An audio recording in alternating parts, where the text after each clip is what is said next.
I am so excited to have these 4 tanks finally in their new place, along with new filtration. One filter is something that just came out. So in this video, I'm going to show you all of that and also tell you a story about a zombie fish that we have in that tank right there.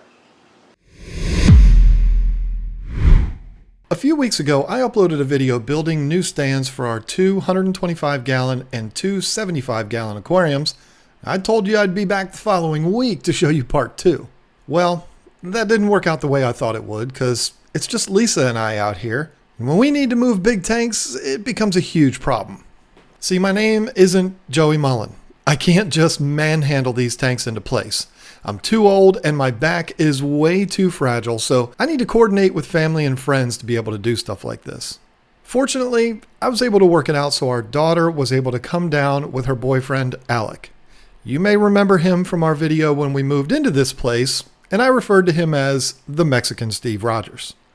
The kid is as strong as anyone I know. In fact, I think he could give Joey a run for his money. Anyway, even with the Mexican Steve Rogers here, we still had to be very calculated in our approach to this, just because of my limitations. Now listen, I'm not trying to be overly dramatic about my back.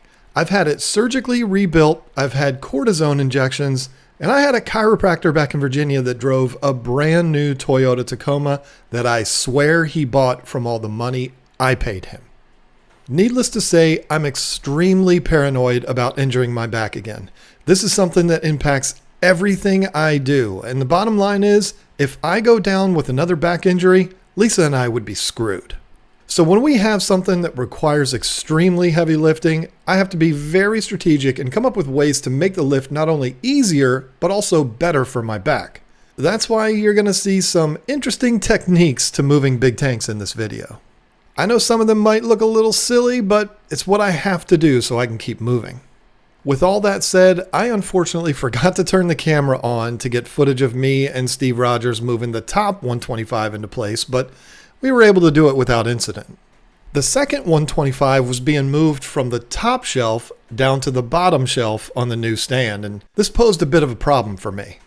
It's the bending down to put it in the stand that scares me, so I had to get creative and use the old stand, which we slid the tank onto.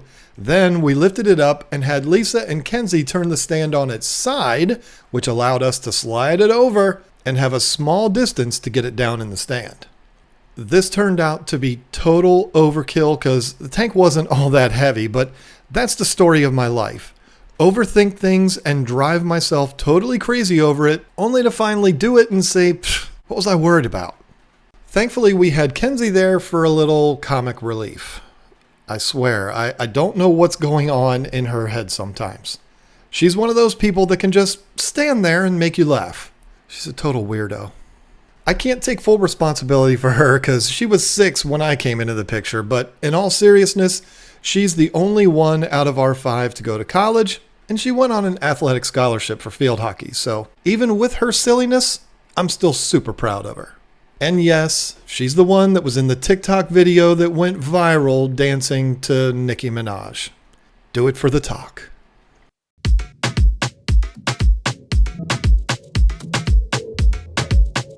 Anyway, after those tanks were done, I said, hey, Lisa and I can do the 75s ourselves because they're not that bad. And it's true, but we still had to be creative because of my back limitations and Lisa's, well, vertical challenges. This tank is way heavier than it looks because it has a super thick substrate. Yeah, what's up, fatherfish? We stacked up some wood to raise the tank up and make it easier to slide over to the top shelf, but this is absolutely not something I'd recommend anyone do. It was super wobbly and could have gone horribly wrong, but we were able to make it happen. We just looked like idiots doing it. I didn't bother getting footage of moving the goldfish tank over because I figured it would be boring watching the same thing over and over and over again, but I regret it because something pretty dramatic happened. I removed all of the fish from the tank and put them in a bucket like we always do. I have 4 goldfish and 2 white clouds in there. They were in there for a little over 2 hours while we moved it, got everything situated, and filled it back up again. Well, what I didn't realize is one of the white clouds got stuck in the net and was out of the water the entire time. I found out about this when I went to put the fish back in the tank and picked up the net and saw something fall onto the ground. I felt so horrible because we've had this fish for a long time. I found this poor little guy laying next to the bucket, completely dried out. But for some reason I thought, let me stick him in the water and see what happens. I put him in there, he jerked a little bit and fell to the bottom. I know it sounds like I'm making this up, but after a few hours had passed, this little fish was swimming around like nothing happened. This little guy was out of the water for over 2 hours. I think it might be time to put white clouds on the top of the list of bulletproof fish. Now moving on to filtration. I got a message from Fluval a while back wanting to know if I'd like to review the brand new FX2. Duh. Of course. I've reviewed every other filter in the FX series. Why wouldn't I want to do the FX2? But unfortunately, I told them I have a little situation going on here. I'm working on a project that involves 4 tanks, and I'd really like all of the filtration to match.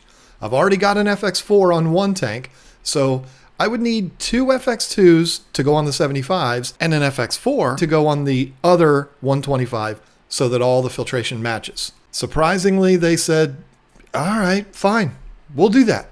What can I say?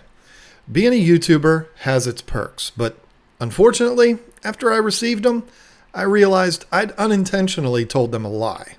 I totally wasn't thinking about Lisa's beta sorority and how there's no way she's going to let a super powerful canister be installed in there. My whole plan went up in smoke.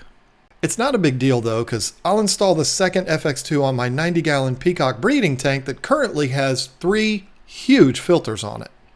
I'll do a full unboxing, install, and review of the filter on that tank, so if you want to see that, be sure to be subscribed. For the 125s, I slapped together a little shelf to hold the filter for the top tank and allow me to install the second brand new FX4 for the bottom tank right below it. It's important that these filters take up as little space possible because of the next project I'm doing here.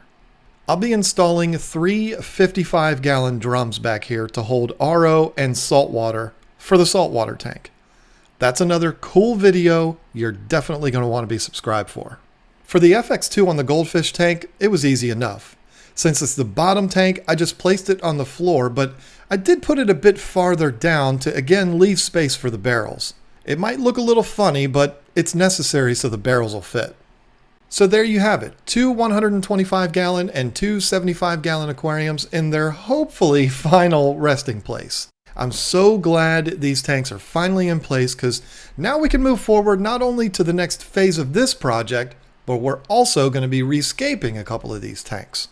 We didn't want to do the scapes before moving them because, well, that doesn't really make sense knowing that we're going to have to immediately drain them again and move them. But now that they're in place, we can move forward with it. And trust me when I tell you, I've got big plans for that bottom 125. Believe me, you're going to want to see it. If my vision comes to life, it's going to be awesome. So the next phase of this project is going to be installing trim on all of this bare wood here. The days of me having raw 2x4 aquarium stands, those days are over. What I'm also hoping to do in the very near future is do the same thing to that tank right there and get rid of that dumb black curtain. That's something I've wanted to do basically since I got that tank. Now, finally, I'm going to be able to do it. And there's the new water storage system that I'm building back here. That is definitely going to be a video that you're going to want to see. And the full unboxing and review of the new FX2. Do I have a lot going on or what? So this series is about halfway done. We've got some more phases to this project. Be sure to subscribe so you don't miss any of that. Thank you so much for watching. Big thank you to the Mexican Steve Rogers for helping out with moving these tanks. It was a gift because I would not have been able to do it without him. So anyway, thank you once again. Check out our website if you're looking for any kind of aquarium products or live betas, live plants. We'll send them right out to you. I don't have any more to say. See you on the next one. Bye.